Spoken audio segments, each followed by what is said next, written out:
12th pick in the 2021 NFL Draft, the Dallas Cowboys select Michael Parsons. Woo!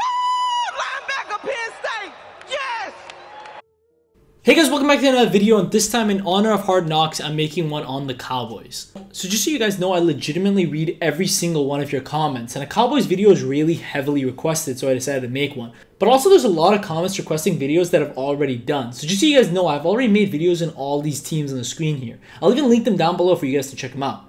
Also, I'm so sorry for taking such a long break, but as some of you guys know, these videos take weeks to make. Plus, in addition to this channel, I also make videos for my basketball channel, my soccer channel, and short videos which I upload to TikTok, YouTube, and Instagram. And I do all this while being a full-time college student, so it does become a lot. So just to make sure I can release these videos with some form of consistency and you guys don't have to wait a month in between every one, during this off-season I've been working very hard to pre-make a lot of these videos. So stay tuned for that, because at the start of the NFL season, I'll be trying to do weekly uploads with all the videos I've pre-made. But I do need you guys to tell me which videos you guys want to see next. I've already made all these videos here on the screen, but let me know which one of these you guys want me to release first and which ones you want to see in the future so I can start working on them now. But anyways, let's get straight into this video.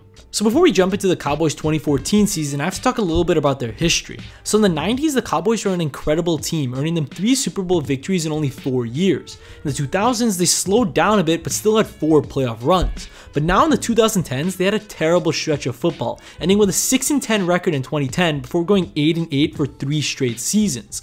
2013 was a particularly deflating season as the Cowboys battled all season long but had a Week 17 do-or-die matchup against the Eagles for a wildcard spot. And right before the game, starting QB Tony Romo injured his back, forcing backup Kyle Orton to step up. And in the end, the Cowboys lost after a last-minute interception. It's Orton time! Oh, picked off by Brandon Boykin.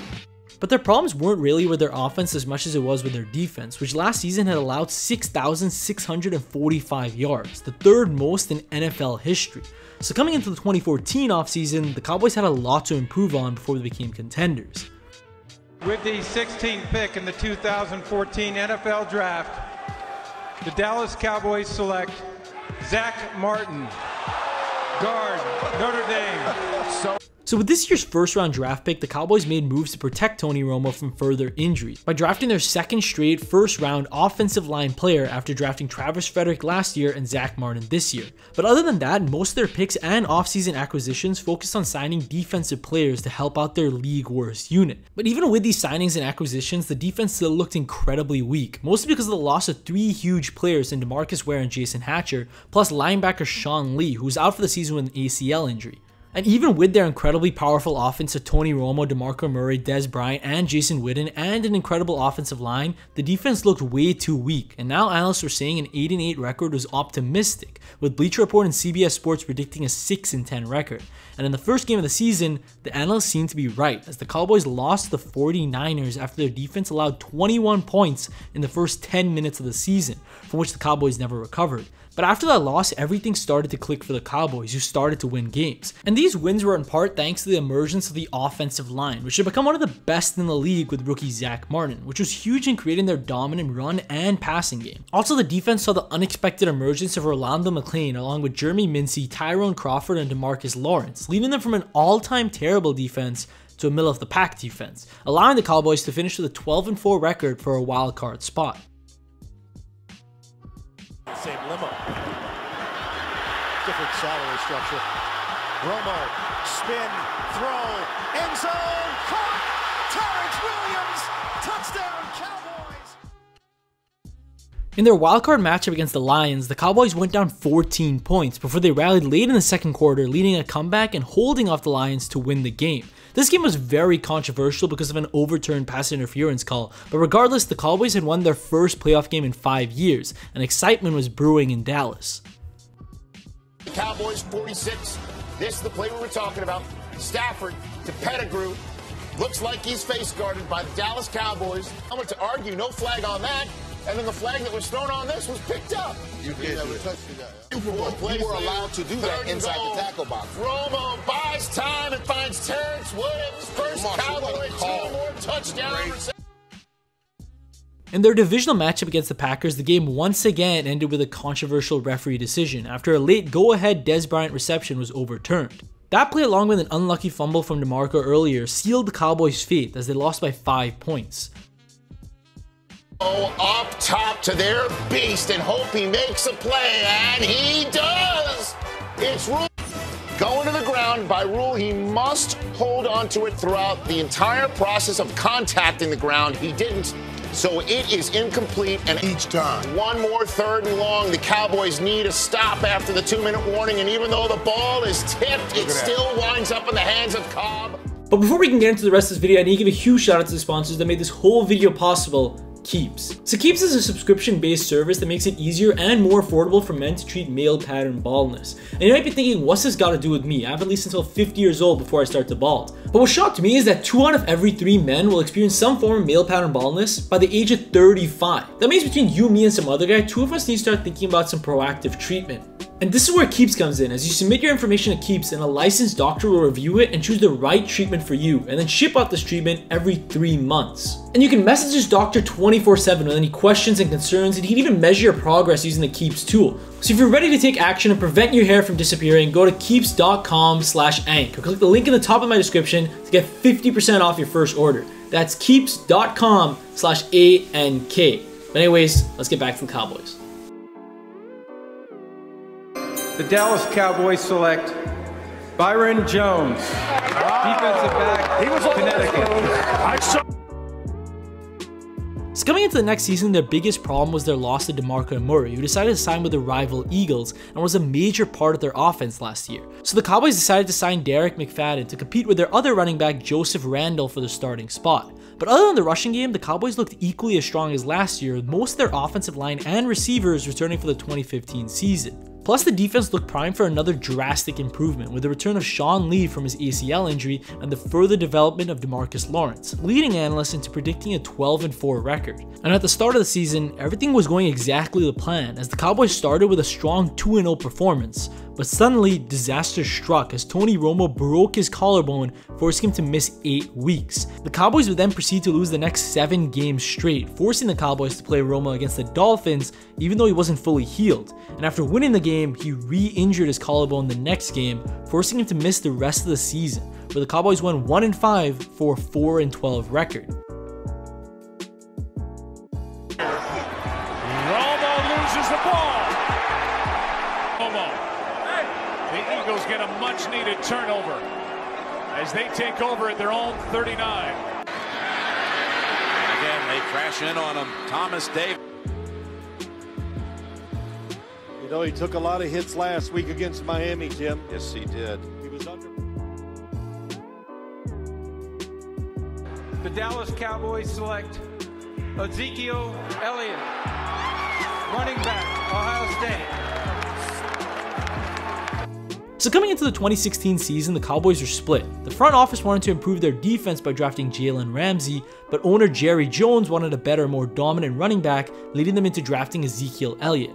Other than Zeke, they also wanted a decent backup quarterback after the Cowboys collapsed last year without Tony Romo. And at first, the Cowboys wanted to trade up in the draft to get this quarterback by taking either Paxton Lynch or Connor Cook. But after those trades fell through, they finally decided to settle on Kellen Moore being the backup. But after Moore got injured and the Cowboys failed to trade for Josh McCown, they finally decided to settle on allowing rookie Dak Prescott to compete for a backup quarterback role. And you might be thinking this isn't that big of a deal, but in week 3 of the preseason, Tony Romo once again got injured, leading a rookie Dak Prescott into the starting role for the first 8 games or so before Tony Romo returned. And with Dak starting, analysts were split on this team, as he's still one of the best offenses in the league, but needed both Dak and Zeke to perform up to the standard of the offense in order to win. On top of that, on the defensive side, DeMarcus Lawrence, Ronaldo McClain, and Randy Gregory were all suspended for the first few games of the season, creating some scary defensive holes. Overall, it was very clear that the Cowboys had the highest ceiling, but also the lowest floor of every NFL team, and it really rested on the shoulders of a rookie 4th-round draft pick to see how much they could win. And this rookie dominated, as after a week 1 loss, Dak took over, with dominant performances every week. On top of Dak, the second best Cowboys player was their other rookie in Zeke, who behind an all-time great offensive line was dominating as well. And in week 11, when Tony Romo was set to return for his injury, the Cowboys were playing so well that they decided to keep Romo as the backup, as Dak finished the rest of the year, ending with a 13-3 record for a first-round bye. Elliott in the backfield. Prescott Elliott got knocked down. Throws wide open. Jason Witten to win the game.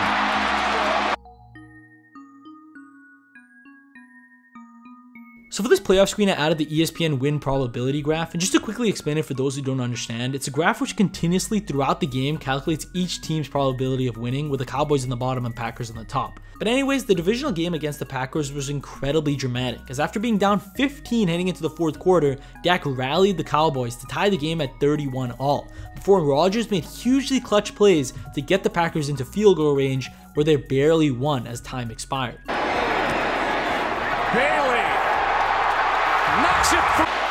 Comes underneath, and the pass is incomplete, out of bounds. Now they down the sideline and said incomplete. The official championship game. It is good. The Dallas Cowboys select Taco Charlton, defensive end, Michigan. So coming into the 2017 season, the Cowboys once again seemed golden on the offensive side of the ball, but still had major problems on defense, as during the offseason they lost multiple key defensive starters, leading the Cowboys into using their first 3 draft picks in an attempt to bolster their defense, while also signing some decent defensive free agents. And hopes were high for this team, as last season they were only 1 play away from the NFC title game, and now with a further developed DAK and Zeke, plus some decent defensive rookies and free agents, the Cowboys seem ready for their first deep playoff run since the 90s. But straight away in the next season, the Cowboys didn't look like the same team as last year, as both DAK and Zeke regressed from their amazing rookie campaigns, as DAK began to throw more interceptions and Zeke was suspended for large portions of the season, and when he did play, his yards per game crashed from 5.1 to 4.1 this season, leaving the Cowboys fumbling into the end of the season before they are eventually eliminated from playoff contention after a Week 16 loss to the Seahawks. 48-yard try to make it a 1-score game. And good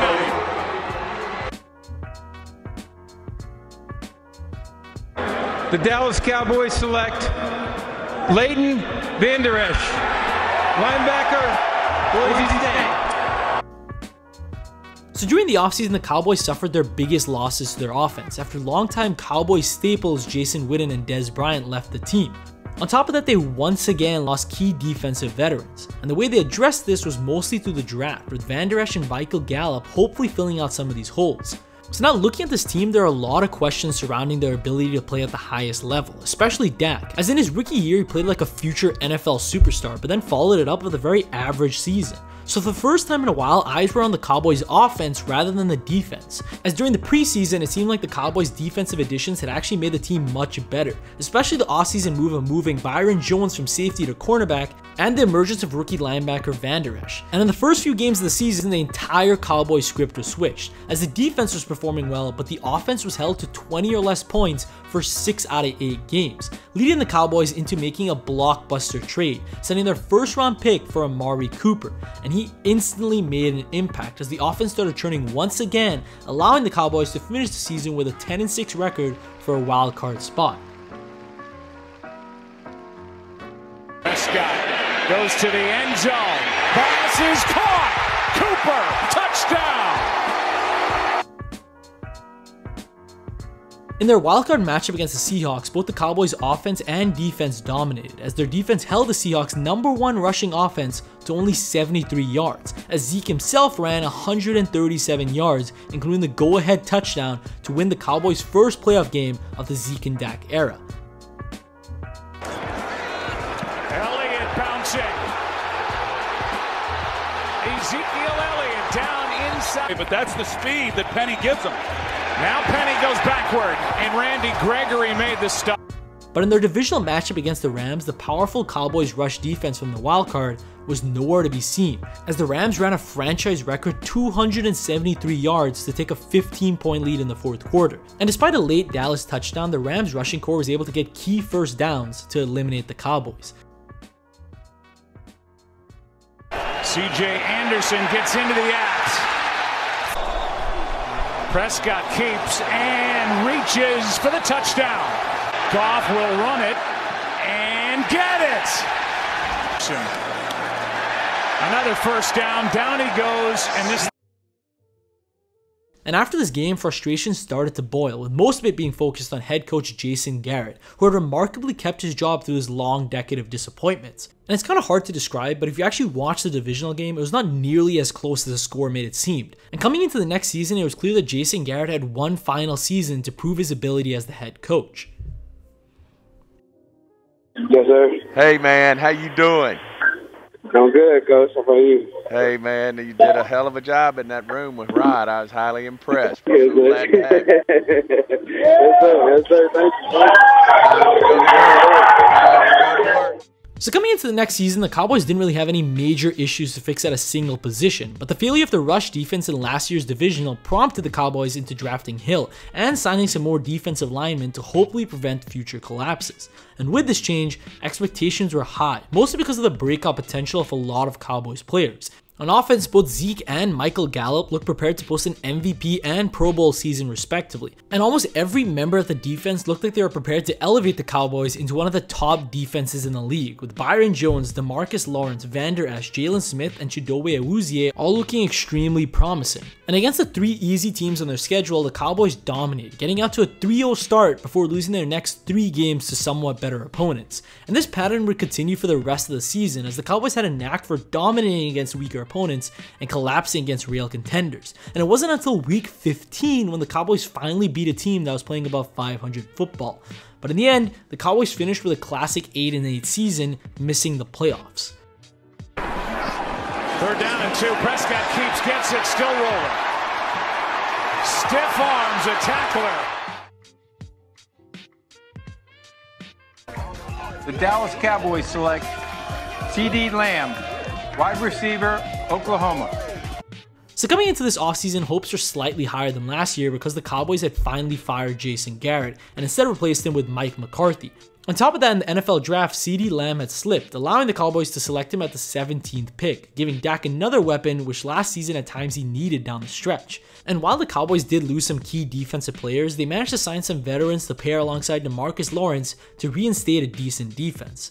But looking at this 2020 team, it was clear that staying healthy needed to be the priority, as on paper this team was one of the best in the NFL in terms of talent, but with injuries and poor coaching in the past, they had been collapsing against better teams. But this year, a fully healthy Cowboys team could do damage against the best. But immediately, the Cowboys struggled in their first few games, despite incredible performances from DAK, as they started 1-3. And then in week 5, the Cowboys season realistically ended, as DAK injured his ankle, ending his season, and without DAK, the Cowboys completely collapsed, as they only won 4 more games, ending with a 6-10 record.